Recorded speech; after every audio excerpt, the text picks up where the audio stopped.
Welcome to Amigos Pod, where creativity meets business.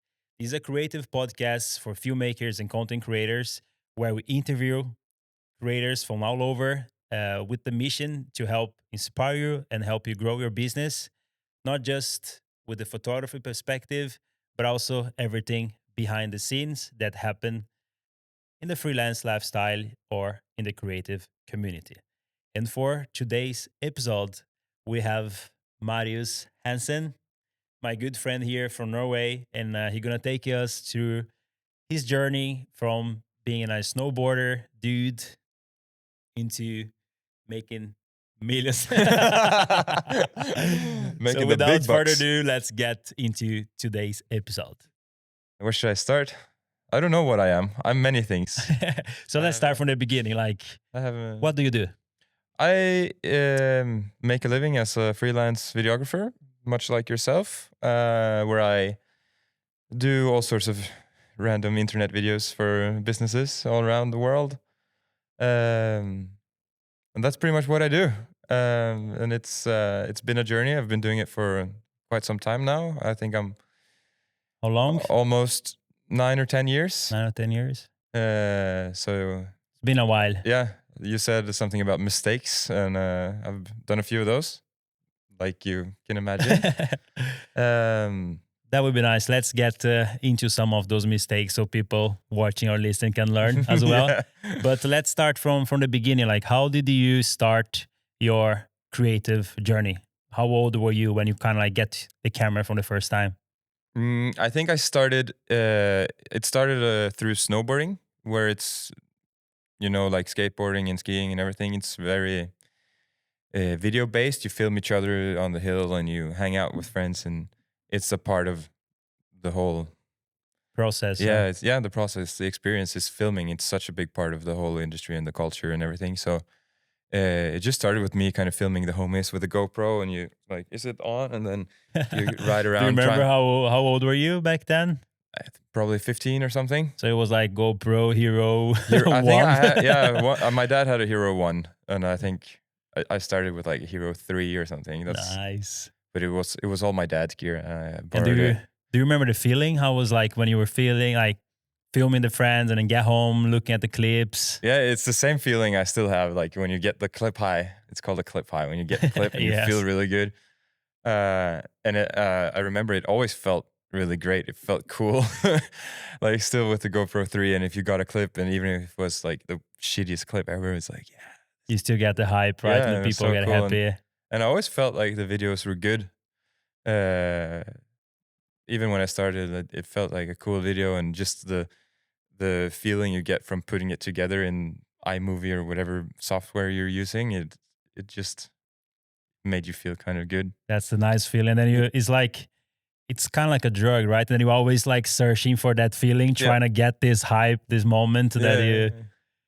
For sure. And I think at some point I'd done it a couple times, and then at some point some of my friends just told me that, hey, you're pretty decent at that. You should do more of it. Because I always ended up being the guy who edited the videos, and I thought that was cool, and I wanted to learn. And at some point that turned into my career and what I do now. Nice. So let's get a bit more into that part of your life. Like, do you remember kind of like when was the transition, or like the first kind of paid job that you got when you were probably snowboarding, or was it still with snowboard that you made like your first money with video? Yeah, I think one of my first jobs, at least, was through the local ski club or ski snowboarding club in Denmark, where I lived. They had a trampoline gymnastics practice, and I somehow convinced them to pay me like, I think it was 2,000 kroner or something to make a video of the trampoline practice, and I was so hyped. So that was the first time you kind of remember that you made money with. Yeah, and that it was just the shittiest video of all time. Everyone remember that first video. Yeah, but it was still kind of cool, and I remember the feeling of just making any money of a video, something I did. And I didn't have a company or anything, so I think they just transferred me the money to my bank directly. account. Yeah. And how old were you back then? Do you remember? I think I was probably 17, 18 or something. So that's when it kind of Maybe started. straight. Yeah, I think it was straight out of high school or gymnasium. That's when I kind of started Doing like. And did you get to study anything else? Did you went to university or? I did go to university after that, which is kind of where I started my professional career. And I went to University of Agder in Kristiansand and studied a bachelor's degree in media and communication. But the funny thing about that kind of degree and that bachelor's that it's obviously a 3-year thing, and after 3 years the industry moves so fast, so the things I learned during those 3 years are already outdated. Left behind, right? I remember they taught us about Facebook Live. You should do live streams on Facebook. That's the thing. That's gonna that be was the thing back then. Yeah. Right? Because back then it was new. It was a new feature on Meta. It wasn't even Meta at the time, I think. And you'd get a notification when everyone, like you still do on Instagram, like, hey, Pedro's live. And that was like, yeah, this is the future. It was not. But did you end up like learning anything that you kind of took forward afterwards? Or? Not really. I got like some really good friends, and some of them are still or at least one of them is still one of my closest friends to this day. So that's, I guess it's worth it. Yeah. But simultaneously I started like my freelancing journey, and then I met through my uncle, who's also a photographer. He had a friend who's like a big shot professional, like commercial photographer. And I got to assist him on a bunch of shoots. And I just remember the feeling that it was really hard and like kind of rough start. And he called me like, he didn't even call me by my name. He was like, assistant, go get that, go move that light. So he was a really OG kind of photographer guy. OG. And I came home and I remember like thinking to myself that I'd learned more in one day than I did a whole year at school.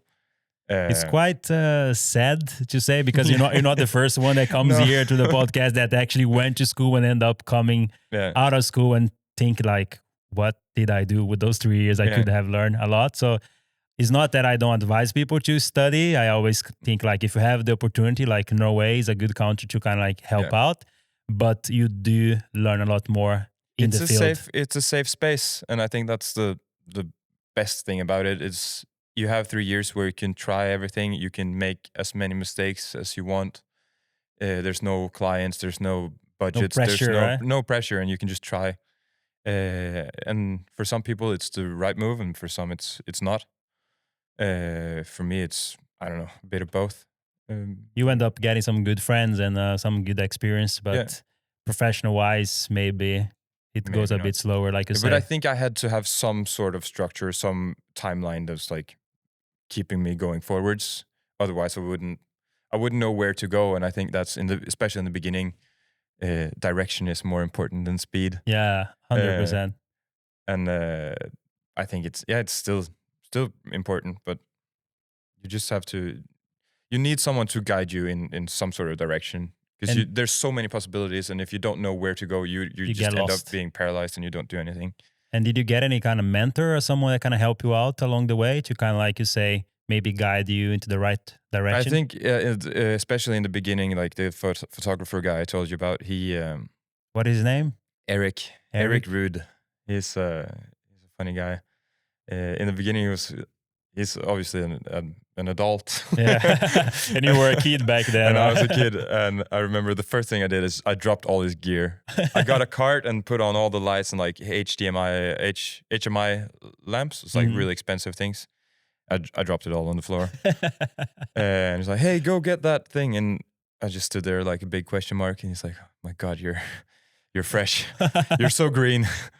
And then after a while, I just kind of enjoyed working with him because he was so professional. I don't think he was even that strict. I just think I was new, and I was. He was new, kind of like And then now we have a really good relationship, and I can call him and ask about stuff, and he asks me about stuff, because it was funny. I went into more of the video things, and he's obviously a stills photographer, and then at some point he wanted to do more videos.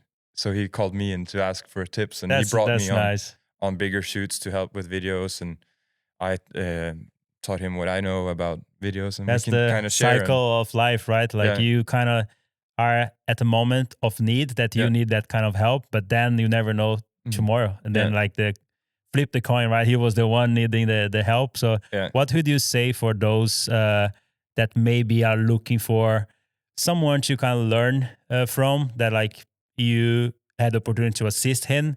What was the best way maybe to approach someone a bit more experienced that they can do something like you did? Maybe not drop the lamps, but carry the tripods or help just so they can learn. I think you just gotta take those opportunities that you're giving or given. If someone asks you if you want to help out, help out. Stay the extra hour. Just try and hang out, and maybe reach out to people. Hang out at the right place at the right time. Just position yourself in a place that people will notice you and you can talk to anyone. Because that's how I get all of my jobs now as well. It's just I'm just there, and someone's like, "Hey, you seem cool. You can work with me." And I think it comes down to luck, I guess. But someone told me once, and it's a really good quote, is that how do you say it? It's talented people have a lot more luck. Yeah, that's true. So I think it comes down to just positioning yourself in the right place at the right time, and then you magically end up meeting someone that can help you to the next step. 100%. And that's the funny thing also about this Eric guy. I noticed his way of speaking to the talent when he's photographing them or working with them. And after a while, I could kind of hear him through me when I did my own work. And he taught me a lot about not taking yourself too seriously and screaming and making funny noises and making the people in front of the camera feel comfortable. And that's something I still do to this day. I remember when we were in Bergen with the Red Bull, and also other events that I kind of like were with you, and it was probably 5, 6, 7 people at the event, and you kind of made it look like it was 300 people because you go closer to them, right? And then you kind of approach them and try to get them to like hype them up a little bit.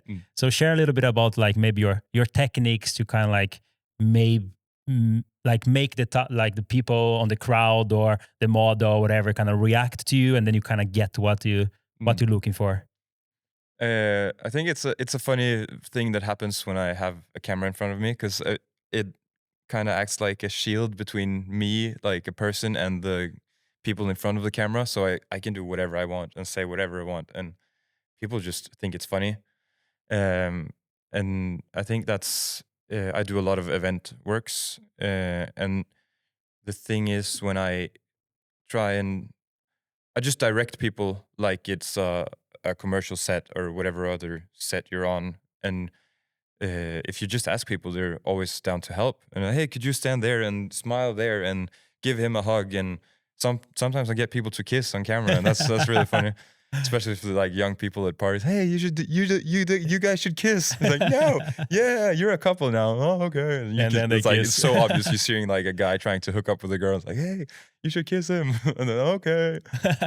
So then you would say like it's just a matter of asking them, right? Yeah, just don't take yourself too seriously. They don't remember you anyways. They just remember you as the camera guy, and they're probably never going to see you again, right? Probably not. And if they go home and think like, oh, that camera guy was pretty funny, guess that's a good thing. I don't for sure. No one's getting hurt. So tell me a little bit about because I know you for a while now, and you have always been a freelance, and I know you also work with JCP, right? JCP, is a company. Yeah. So how do you balance a little bit between, because you're still a freelance, but you work a lot with them, with Red Bull, all the clients. But just tell me a little bit how it is the life as a freelancer in Norway. The life. It's a good life. Yeah, it's a good life. It's kind of weird because it's been such a slow progress to what it is now. I think if you look at it from the outside, you see just a guy freelancing and having a bunch of clients and doing work, but it's such a slow kind of progress. Slow progress, slow learning curve, slow. It just takes time getting to know people and getting to know the right clients, and then you have to prove yourself, and then that takes time, and you have to kind of work with someone for a long time in order for them to trust you. And then sometimes people ask me, hey, yeah, he only does this stuff. And then you have to, no, I do a bunch of other stuff as well. You just haven't seen it yet. So, oh, really? And then you kind of have to prove yourself again. So it's just a matter of always trying to prove yourself. But I think in terms of the clients I have and the guys I work most with, it's just being a nice guy, being a good hang.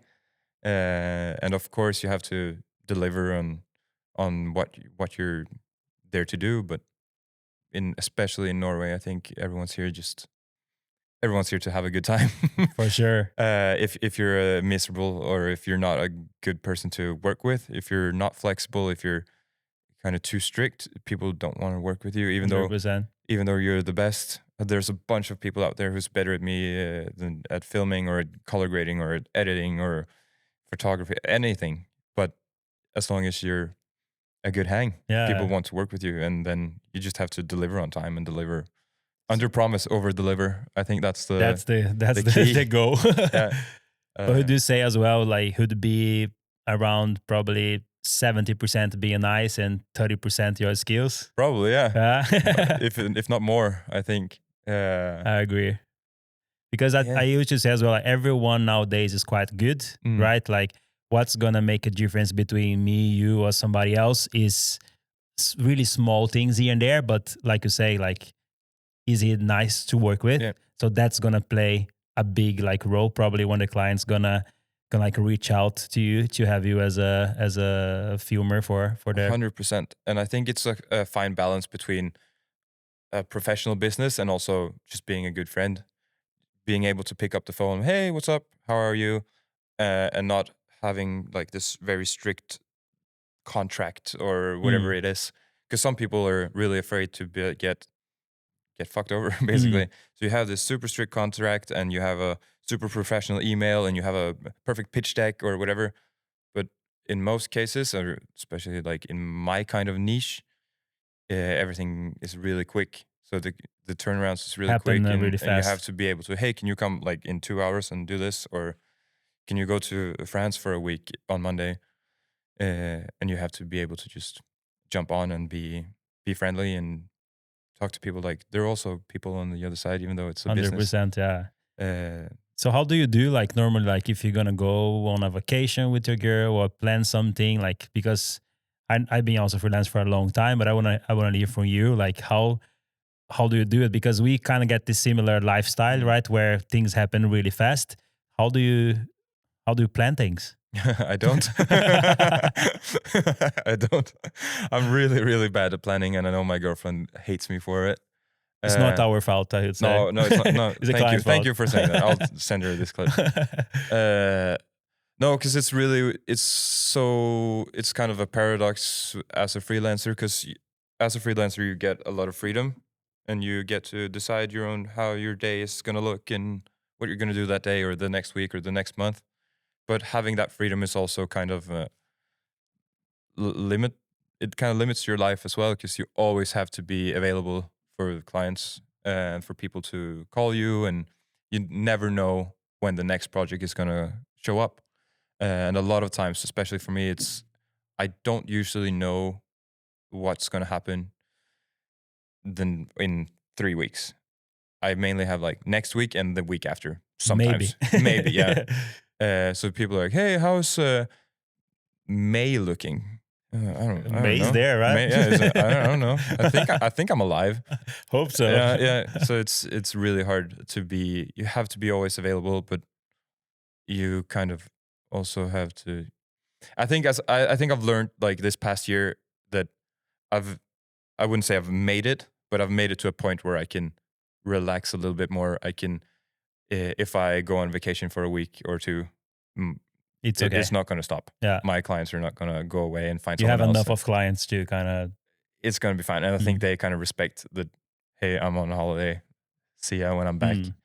And I was really afraid to do that in the beginning, and especially like, I think at some points in life you have to just grind it out and stay on and just be. I'm going to take it to the next step, and whatever it takes, you have to do it. Yeah, but at some point you just got to prioritize yourself as well. 100%. Do whatever you want, and then that fire kind of reignites when you come back and you want to do more and you want to be better and all that kind of stuff. So but planning is just the Is it hardest. difficult? It's really hard. But that's also I had a last summer I went on vacation with my girlfriend and her family and everything. On that day that we left, I think we left on the 14th of June. I think I had 7 job offers that I had to turn down. And that's what my next question. Like, how do you do when you have to turn down a job? Because I know people watching or listening, maybe they are starting out or they already made it, I would say. But a lot of people are afraid to say no, that they're gonna lose their clients, or maybe they're not gonna come back. Or how do you deal with this situation?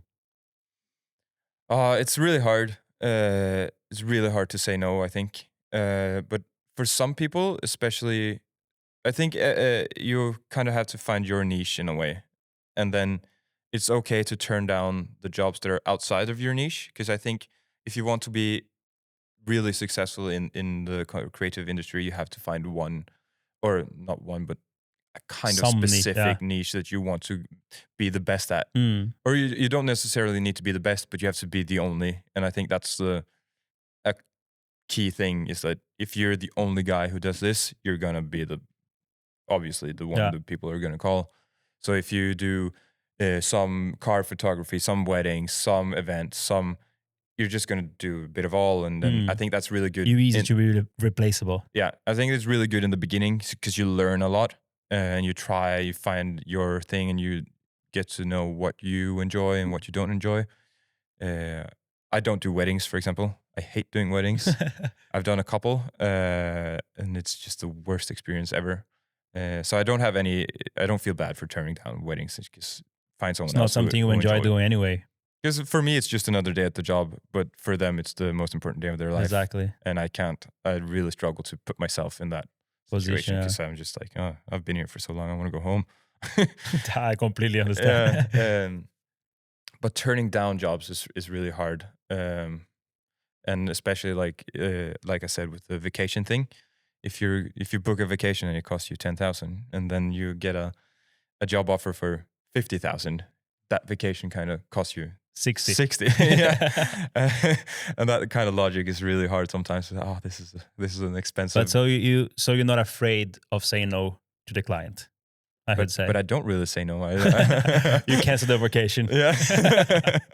No, for most things I try and say yes. I try and say yes as much as possible, because especially if it's a new client, you never know what that's going to bring. Exactly. They might book you for one shoot, but it can turn out to be 100. Exactly.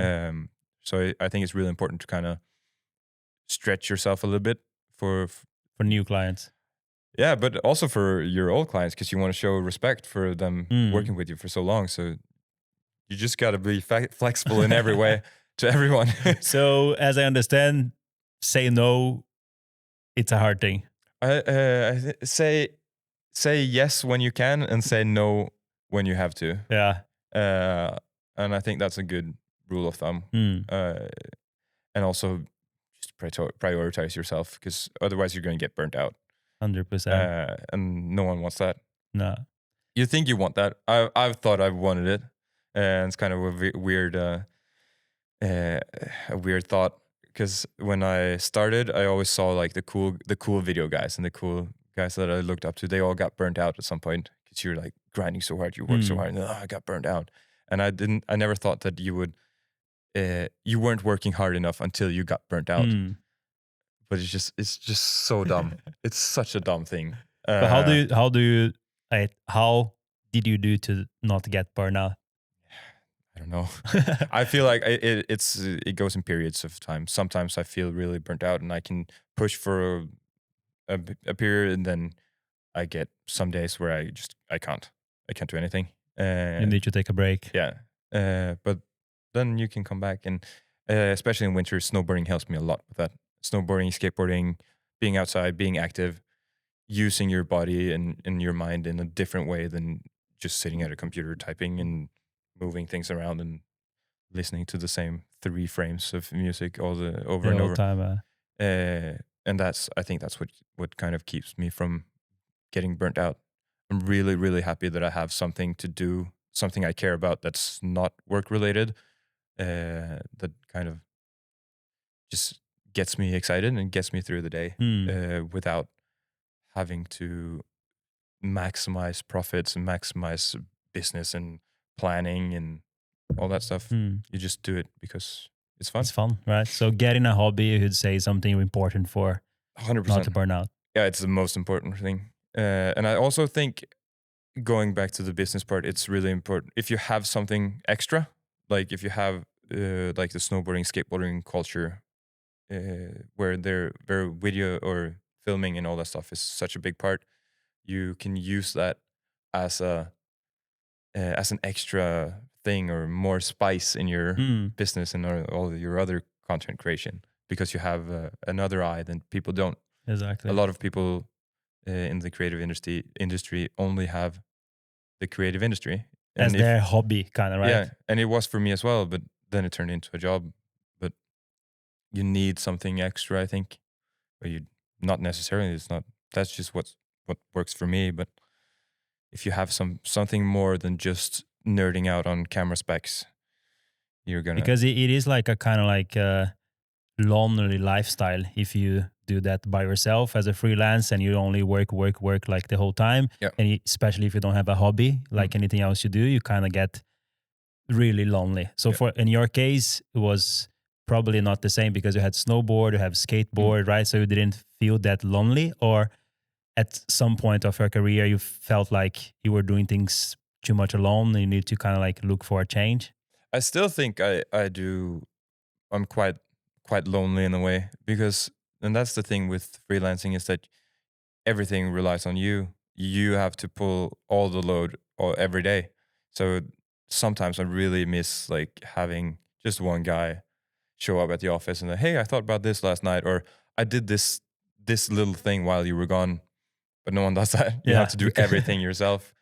And just talking to someone about if you're having trouble, or not necessarily trouble, if you have a question or anything you want to achieve, just being able to ping pong or spar with someone about that helps a lot. But it is a lonely lifestyle, and I think a lot of people, a lot of creatives kind of end up teaming up with other creatives, and you get a community, which is really, really good. Just hasn't. I would say I have my community and I have my people that I have close to me, which is really good. Because when we say also about community, like you don't necessarily need to be a creative community, because that's what we're trying to build here at the Amigos Creative Space, like a place where people, instead of going to Starbucks or to the bibliothèque, they can come here and sit down, like you say, play some ping pong, just talk about other stuff, and kind it of like doesn't have to be out. work. No, you don't have to talk about work all the time. And I think that just helps me through the day. And I remember last year or year and a half ago, I think I got an office together with my good friend Petter, and that was just a revolution, huge revolution for me, because then I had, after 7 years of freelancing, I had one place to go to work, and you could go there, and even if you didn't feel like working that day, someone else would be there working, and worst case, you would just sit and talk shit because no one wanted to work, and we could just hang out and talk. This is a part of working, I would say. It is. It's weird to say, but it is. It is. You're brainstorming, or you're sharing ideas. And just motivate each other. Exactly. And there's so many good things come out of that, because both business-wise and like pricing and how we should attack those kind of jobs, and how to think and mindset, and when to work and when not to work, and what we should prioritize and not. And I think that's just, it boosted my. That's good to hear. But both my creativity and my performance. I don't know if that's the right word, but yeah, I mean, you kind of have to perform, not in a athletic way, but yeah, business performance. Exactly. I guess. So yeah, and it's just been everything, and also that's why snowboarding is so important, because that's where I also have a kind of much larger community, and you can go and hang out with friends, and you're active, and you're using your body and your brain in a different way, yeah. And also the fun thing when you're out snowboarding, skateboarding, you're not someone special. You're just there with your friends, and Mm. it doesn't matter what you do for work and what that other guy does for Everyone work. is equally. Everyone's just on the chairlift talking shit, and that's the fun of it, yeah. right? So you're just equal in trying to challenge yourself, and I think it's a really, really good way of just not only hanging out with your friends, but also challenging your body and getting a workout and being outside. And Forgetting a little bit like your yeah, work and the because freelance that's the only time I feel like I can relax. Is completely, right? yeah, is when I'm either skateboarding, snowboarding, or using my body, because then I'm 100% focused on what I'm doing. If I'm just relaxing at home watching TV, I feel like this constant stress that, oh, if I'm already watching this screen, why don't I just watch the other little screen and be productive and do Something what I else. was supposed to do tomorrow? And if I get a head start today, I can start that now, and then maybe I'll be done a couple hours earlier tomorrow, and then so you just stress out, even if your body is relaxing. So it's kind of it's weird. It's a Yeah, paradox. but I completely understand, Yeah. and I know a lot of people can relate to that. Yeah. And based on that, you also told me once, I think it was fun that you say like life it was kind of like a video game. Mhm. Can you like emphasize a little bit on that thought? Yeah, I used to have a whiteboard at home where I would write down all my jobs that I was supposed to do, like a calendar. For the coming period, and I would make it into a video game. So I had experience points, and I would have health points, and I would have the missions and the side quests. And for every mission I did, I would kind of gain experience points, whereas XP was obviously just the amount of money I made for that job. So if a job paid me, say, 20,000, that would be 20 XP. So every time I'd like hit a new 100,000, that would be a level up. You kind of get to the next phase. Yeah. And I think it was just a silly way of trying to motivate myself into making a calendar and writing down my to-do list. But I feel like freelancing in a lot of ways is just like playing a video game, because you have a mission here and you go do that and you deliver this to him, and it's a side quest there, and you have to talk to those guys and go on a meeting there, and Always chasing the next phase, right? yeah. Like this is a 6 side quests. So after that, you're reaching the next phase. Yeah. That's really nice. And also you talk about now like driving a business, you have this calendar, the XP, and like a video game thing. But how do you do, like, because you yourself as a freelance, you are a business, right? So the beginning, like you say, they just transfer you the money, you got the money, you were super happy, you were 17. But now like you're an adult, you have a relationship, you have bills to pay, you have everything else. So you need to drive a business in a, I would say like a proper way, right? The way you deal with the clients, everything. So how do you do that? How do you separate like the freelance to also the business perspective? I think in my experience, or in my mind, I kind of enjoy doing business as well as doing freelance work. So it's not necessarily that I just enjoy making videos, because sometimes I don't. A lot of times I don't.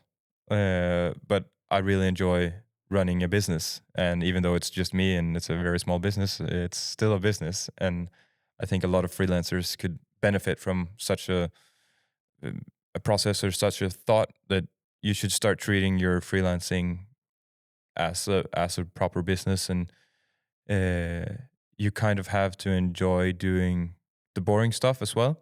You have to enjoy writing emails and doing meetings and doing accounting and all the things that most creative freelancers think of as boring. And I think it kind of balances out, because without the boring stuff, the fun stuff wouldn't feel so fun either. If you only want to paint and you just paint every day, you get tired of painting eventually, I think.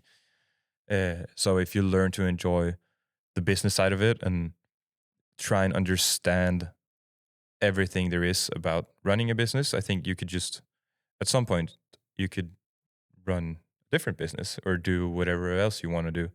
I don't know if I'm gonna make videos and event recaps and all that stuff when I'm 50 years old, but probably I'll have something to do with the videos. But the experience I gain now as a freelancer and as a small business owner, I can use that and put it into something else if I want to in the In the future. future, yeah. So And, how it's ju- did and it you also helps you understand the client's perspective as a business. the other 'Cause, side of the table, right? yeah, because they're there they want to create results and they want to get sales and they want to get all that stuff. And if you understand and you can put yourself in their shoes and not just get mad that they want to change the song of a video, you kind of, yeah, it's a big, huge benefit. And how did you learn all that stuff about business? Like, what do you say is a good advice for people to start? Because you need to learn, like you say, accounting, taking meetings, send emails. What is the best way to kind of like learn? The best way is just to do it for a long time. I don't think I have any good advice. I think How did you learn? Like, if you take me to the process, like what? talk to people. Like I said, if you have good people surrounding you and having a community that's one thing, like you said, is like having a creative community, but also having a community where people do other stuff and you can learn from each other and you can learn from each other's mistakes. And also podcasts, business podcasts, But listening to things, right? listening to things and just trying out. And you have to just try. Maybe not be afraid to ask as well. Maybe yeah. have a friend who's a lawyer, right? Or Yeah. accounting, and then you Ask can anyone. Yeah. Nothing bad ever comes from asking. And if you want anything, you just have to ask for it. 100%. So I think that's really smart. And just try and not like, especially with accounting and pricing and all that stuff. Don't be afraid to ask, because for a lot of people, it's personal. You don't want to share like how much money you make or whatever. But if you never open up about it, no one else is gonna come and help you. So you just have to try. And if you have a friend who also runs a business or is a freelancer, and you can ask, hey, how are you doing that? And how should I do this? And so I ask anyone. And also I'm lucky that I have family that's kind of doing okay and knows this accounting stuff. And I don't necessarily know anything, or I know something, but You don't know everything. I don't know yeah. everything, but I know who I can ask for different purposes. And I think that's a big benefit. And that's good people to have around you Mm. for sure. And like I said with my friend Petter, is that he runs a complete different business than I do. He's also a creative guy. But we kind of learn from each other and push each other in different directions, even though we're not doing the same. He's more of an entertainer in front of the camera guy, and I'm behind the camera. Behind it, yeah. And that's we also complement each other that way, but we also learn and kind of push each other in that sense. You learn from each other and help each business-wise, other, yeah. And yeah. how do you do, because I know like when we talk about like money wise and investing and everything, like because you told me you start to like investing but things outside of the camera world. So how do you do it? Like what is the things that you would recommend people to kind of look into? I think in the beginning, if you're starting out, obviously you have to reinvest into your business and you have to get proper gear and your whatever you need to make the business go around. But at some point, especially as a freelancer, you have to secure yourself in a bit or in a way. So you have to. You don't necessarily get a pension or you get sick leave. What's it called? If you Like get, I think it's sick leave. Like when yeah. you get If you get sick, you don't get what any are you money. gonna You do? have to. You just make no money for that time. Exactly. So I've showed up to a bunch of shoots being really, really sick, and it's like, You have no choice, no, right? I have to do this. And if you have no choice, you just do it. But yeah, that's the thing. You have to kind of build your own pension in a way. And now in recent years, I've started investing in real estate, and I have a couple of apartments that I'm renting out. So you buy it and then you rent it out. Yeah, basically. And it's not, you don't get rich from it. It's not why I It's do a it. start, right? Yeah. But it's just building and kind of accumulating things or wealth, if you would. So when you one day retire or if you want to do something else, for me, it was just a huge kind of safety net that, okay, if everything video wise stops, I still have some sort of income that I can't rely on it, because you don't make everything that you make. It goes out to like rent or interest and down Everything payments else, and so everything. But just having something else, so the machine doesn't stop if you stop. exactly. And that's what I'm kind of maybe my end goal is just to build a system that helps me keep making money, even though if I stop or if I slow down. You still have a steady income, Yeah. in a way. And just so, yeah, like I said, you don't get burnt out, and you want to keep going. You want to keep your life, and you at some point you want to enjoy your life as well, I think, and do stuff that's not for work. I think you and I both have this, because we travel a lot for work, and it's really cool, and I love seeing different places and going all around the world with my camera. But at some point, it's just you're there with your camera and you see through your monitor, and you don't really get to experience if you're in India or if you're in Yeah, China or whatever. You're just there you're just looking through the monitor, and exactly. the picture on the monitor is different. So you have to enjoy as well. Enjoy life, right? So yeah, that's the thought with the investing part, and also I think just trying. Obviously, the fun, sexy part is buying a lot of cameras and buying a lot of gear and like. Not really. That's what the next question. I was checking my list here because I normally do a lot of workshop, and the title of my workshops are less is more. Yeah. Because I'm like in the mindset that you can create a lot with less. You don't need all this stuff. Of course, it's really nice if you have it, but if you don't, you can still do a good job. And I remember always when I work with you and I see you, like you have the Sony A7S III, is that correct? Yeah. And the 24-70, a monitor, probably 2 batteries and a 64 gigabyte card. And that's all you get, and you go everywhere and you do an amazing job with it. So like what is a like mindset when you go do a job? That's it. Like you travel with hand luggage and that's it. I would first of all like to say I have more than a 64 gig card. You have 2 maybe. I have 2 128 gig cards in my camera, and it usually It works. It's enough. But yeah, I think like you said, less is more, and I think you have to just figure out what works for you, and at some point you have enough gear. I have like my basic gear package, or whatever you want to call it, is more than enough for what I want to create and what I'm creating at most times. And if I need anything more, I can just go rent it. I never really do though.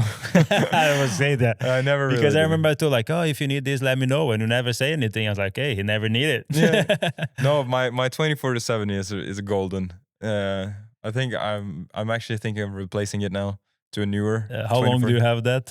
I think I've had it for 6 years, and it's just been glued to my camera. I remember because like when I see the videos, like I know because I know you, but those watching, they would never think that everything else was done with the 24-70, because you're really good at the variety of the shots. You have wide, you have close, you have like all the hype, the transitions, the panning shots, low shutters, whatever. So when you put all together, you can't think about it. That was done with the 24-70 only. That's what's great about the 24-70 as well, because you get such variety from it. And you get a 24, which is most times wide enough, and then you have a 70, which is close enough.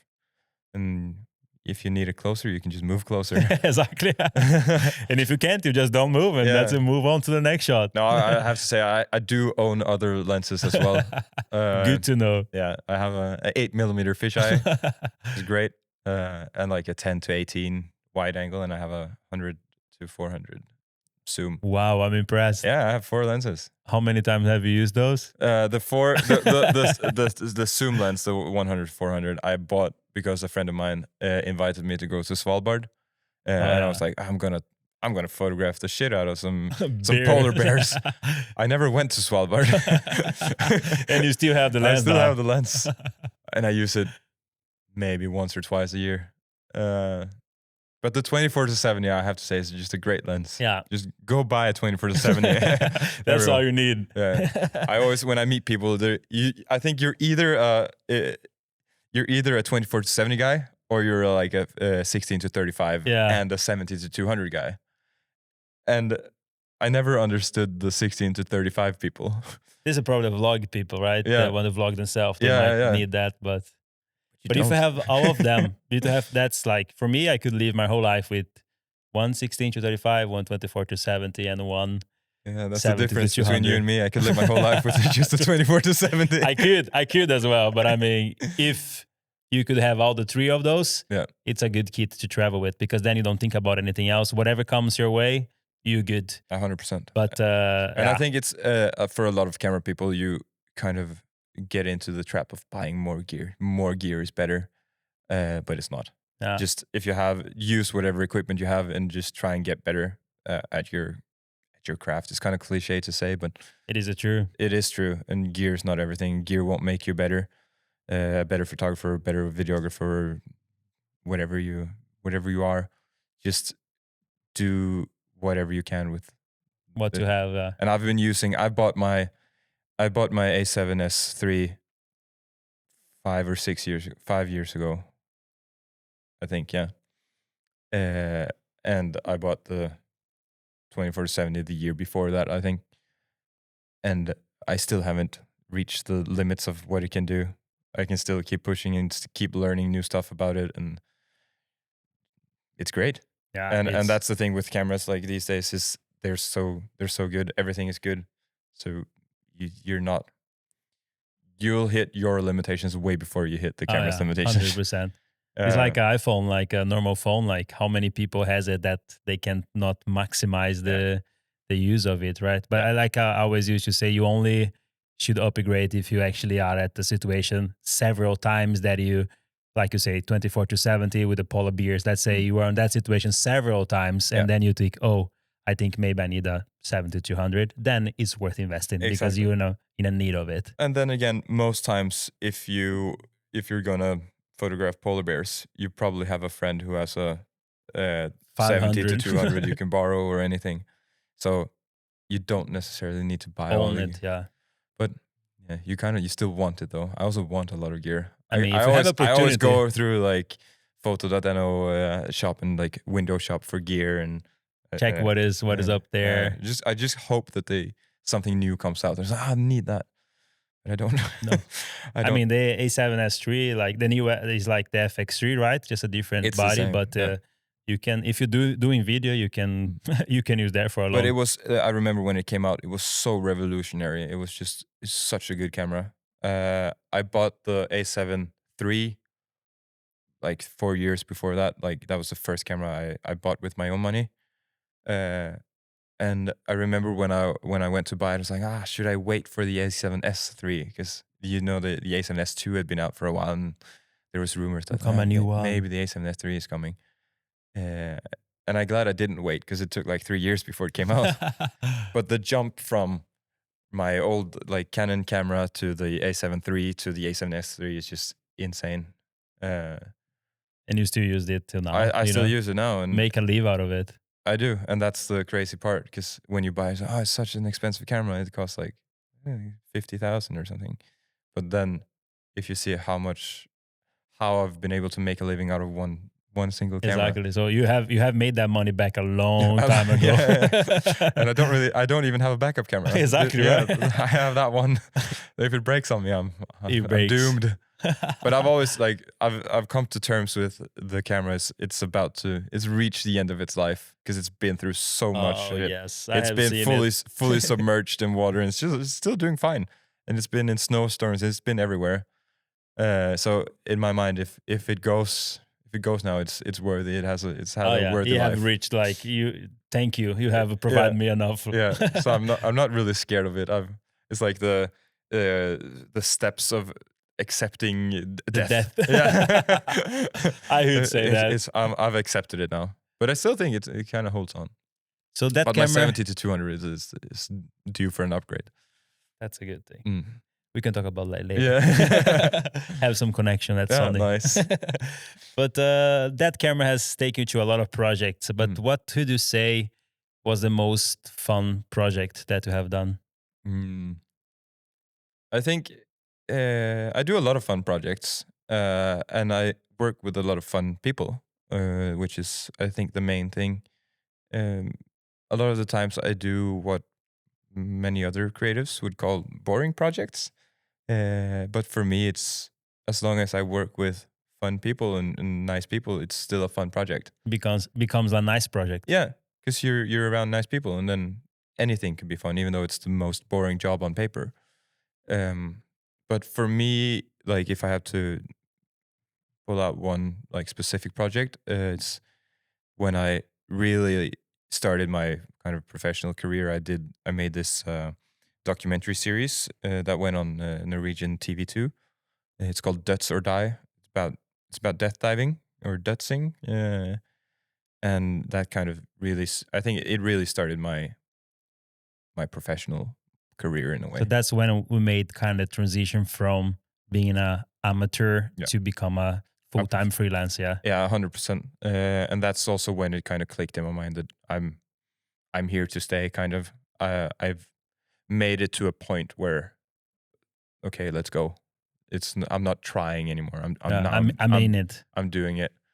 And that was a really, really fun project. I also got super burnt out, like we talked about, because I made a full documentary series of 8 episodes.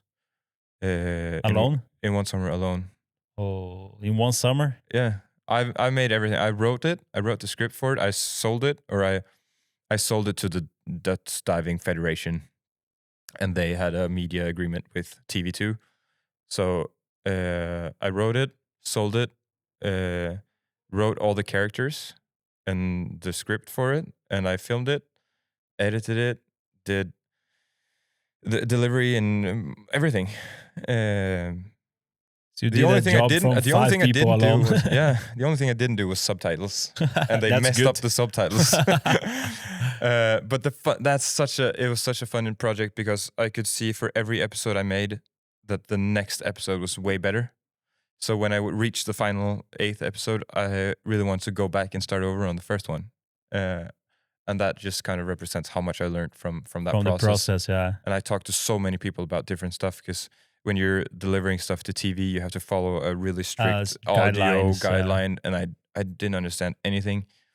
And also, like, the color grading has to be a specific way, and it has to be broadcast safe, and it has to be this and that. And I didn't know anything. I just made like silly internet videos before.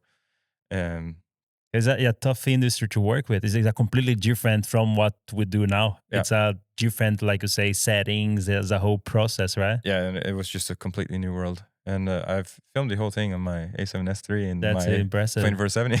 And like for something like this, that you kind of like, not that you started backwards, but normally people start doing something small and then they build themselves towards a big program like TV show or whatever.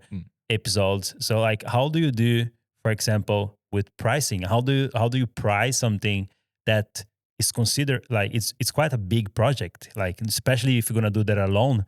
How do you divide like because you did the job for 5 people alone, like do you price for 5 people yourself? Like how does it work? I think that project was really special because it's not, I didn't price it in a regular way. I think whatever I got was fine. Also, it was just the year after COVID. It was still COVID, I think, 2021. So anything was good. And I just wanted to do it. And I'm glad I just did it. And I didn't really, of course, I wanted a certain amount of money, but it was never about pricing or never about money. I do have to say I had one friend who helped me on the shoot, Christian. Shout out to Christian Bjørnes. Yeah. Yeah, he helped me shoot and like as a B cam on most of, or a lot of the shooting days for the Døds series. And he also helped me motivate me through the process, because he knew that I was just glued to the editing bay for a long time. Always better when it's 2, right? Yeah. Like more people. Just like a friendly call or a message like, hey, you're doing good. And I was like, okay, thanks. I'm not alone. Yeah, because he was the only one who actually saw the amount of work that went into it. Everyone else just like, oh, it's just another series. But he was said, it's the job of 5 people. Especially then alone, so it's a big thing.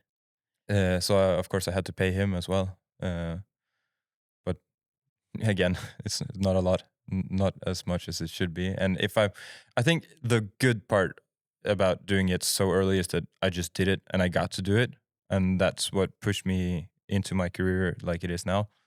If I'd been too focused on the pricing and like, oh, I have to price this as 5 people and I need to get this and that, and they would have just canceled it or found someone else, that would have left me nowhere. So.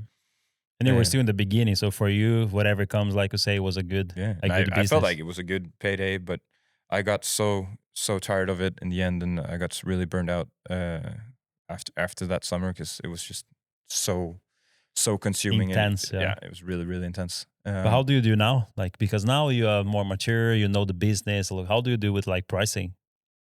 Pricing is always hard, because it all comes down to your own perception of your own value, and especially it's really hard pricing yourself compared to pricing others. It's not, you don't just buy a product. Oh, this product costs that much because it costs that much to make, and so I think it all comes down to your own experience for it.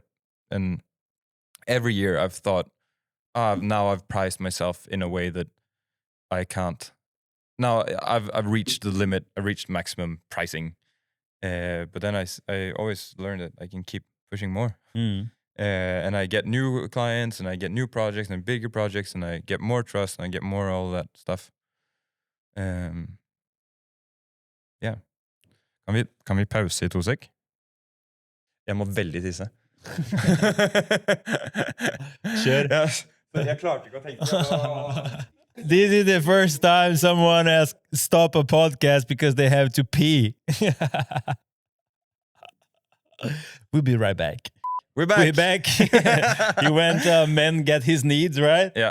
So let's get back to what we were discussing about pricing. Pricing, yeah. Obviously, it's changed a lot. And now, like we talked about, it's a proper business. And you have to price it compared to your value and what you think you're worth. And that's the really hard part because you have to define your own worth. But now, like we said, having a community and having good people around you that you can talk to and ask, and if you can collaborate with people or just ask, hey, how much would you charge for this and what's a fair price for this, and you get a good indicator for what the industry is worth. And I think coming back to the mentor part, I have a really good friend and mentor and everything. It's called Tobias. Toby. Oh, shout out Toby. What is his second name? Freistad. Tobias Norwegian names, Freistad. And that's that's a funny story because I've looked up to him and because he's made all the cool snowboard videos back in the past. And now we're really good friends. We're almost neighbors and we hang out. Nice. We hang out all the time and we can talk about business and we can talk about snowboarding and skateboarding. And he's been a really good mentor for me as well. And especially with pricing and all that stuff, you can ask him and then, hey, what should I charge for this? And sometimes you don't agree at all. And sometimes you think you should have more. Sometimes people can say like, hey, you should charge way more than what you're. Yeah. But I don't really have a clear answer to how I price my projects. It's just but I understood from what you say is like looking for people in the industry that maybe has been in the game for longer than you, maybe can help you out to kind of like get some ideas as a starting point. Yeah. It's a good. I think, yeah. And also it takes time. Like I said, I did videos for 2,000 kroner and now you can go more and more, right? Yeah, you can just put on a bunch more zeros.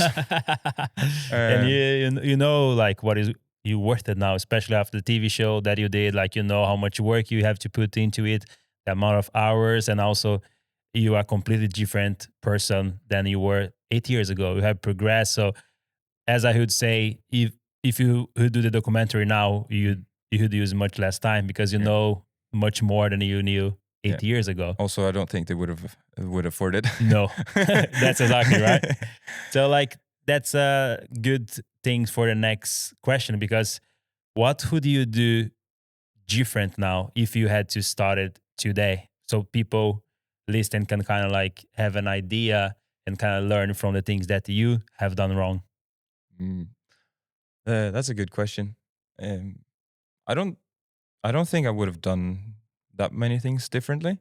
Um, Maybe being more patient and just trusting that it's going to work out. Uh, Still put in the hours, put in the effort, do your best, but it's gonna work out. And if it takes half a year longer or a year longer, it doesn't really matter. Um, because I've been so stressful about it has to work out. This is my only, not my only shot, but that's the only thing I'm focused on. And this is, I don't have any. That I was don't have a everything plan you B. was like looking up to, kind of. Yeah, I don't have a plan B. So it has to work. And I remember early on when I started and I started getting a lot of jobs and everything. And one day my mom called me and was like, "Hey, you've proven it now. It's fine. It's good. Yeah. We see that you can make a living off of this." Because no one believed me in the beginning. They were a bit worried, right? Yeah. You should go and get this degree and you should study that and do this. And I was like, "No, I'm gonna make videos." And I thought I was gonna like go to Hawaii and film like surfing and. But it's like the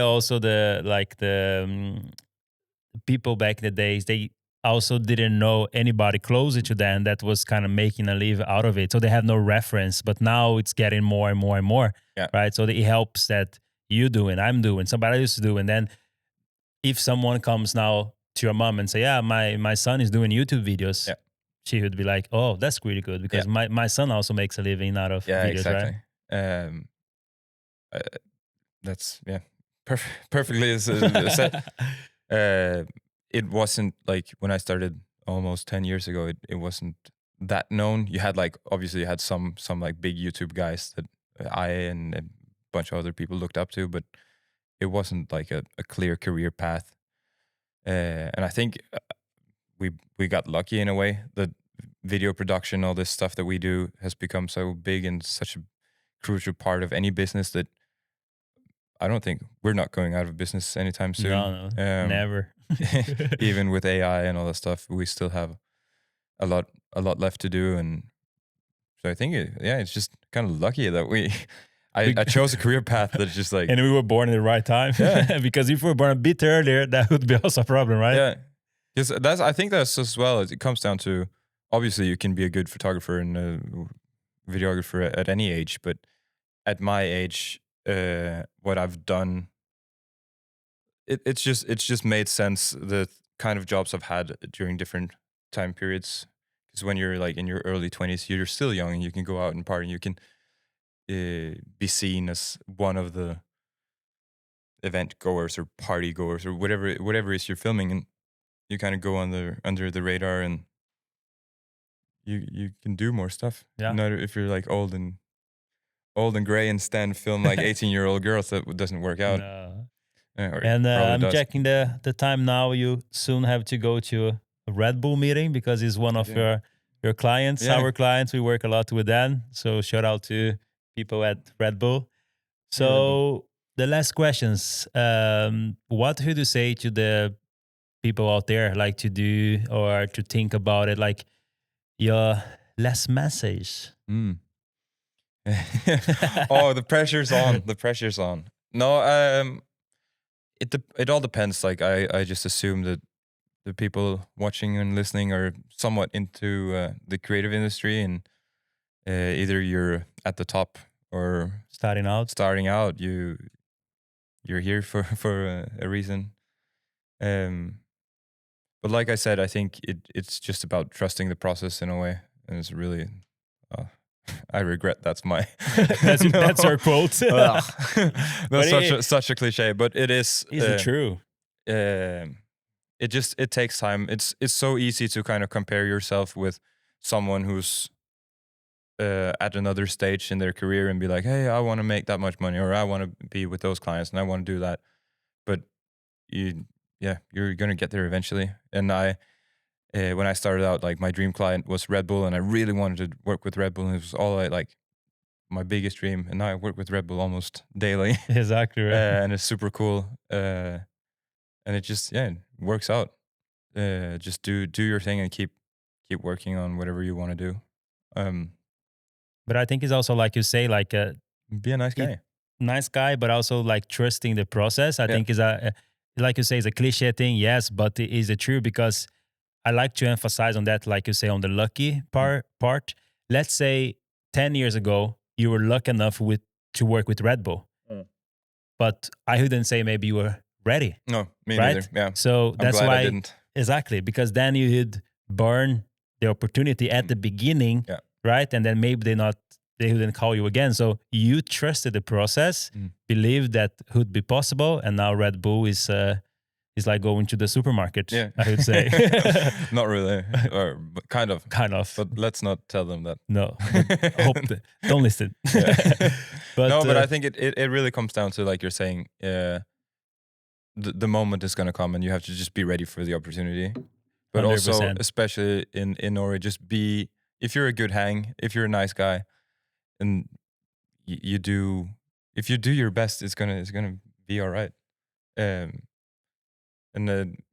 like with Red Bull and like with like pretty much all of my clients, I feel like I can go out and have a beer and talk to them as friends, and that I think that's really unique for Norway. Like the business model in Norway is that we're all friends, we're all here to have a good time.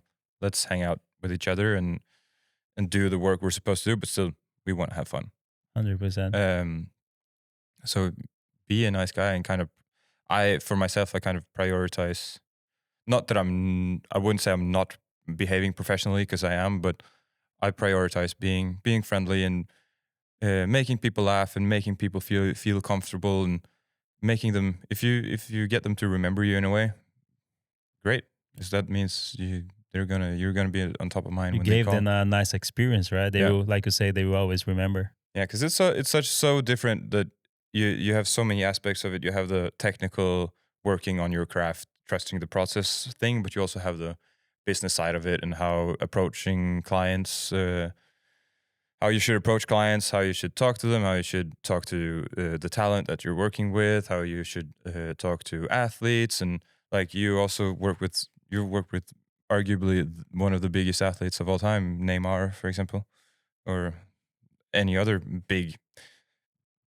athlete or big superstar, and you want to kind of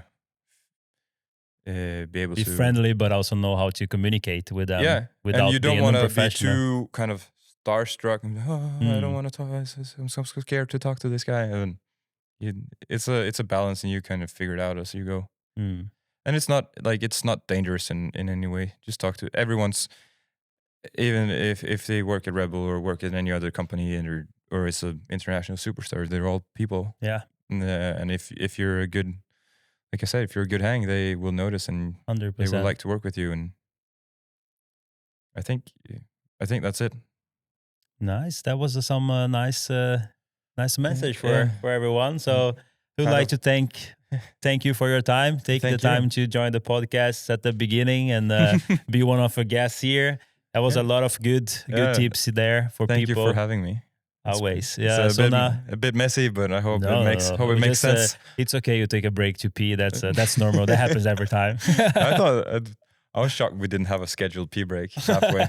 I think I need to take that into consideration for the next time. But good. Thanks a lot for taking the time. Thank you. Hope to have you back here in a couple of years or 1 year. See how much you have progressed in a career and how many apartments have you bought. Hopefully 3, 4 by then. But a bunch more. Thanks a lot for coming. Yeah.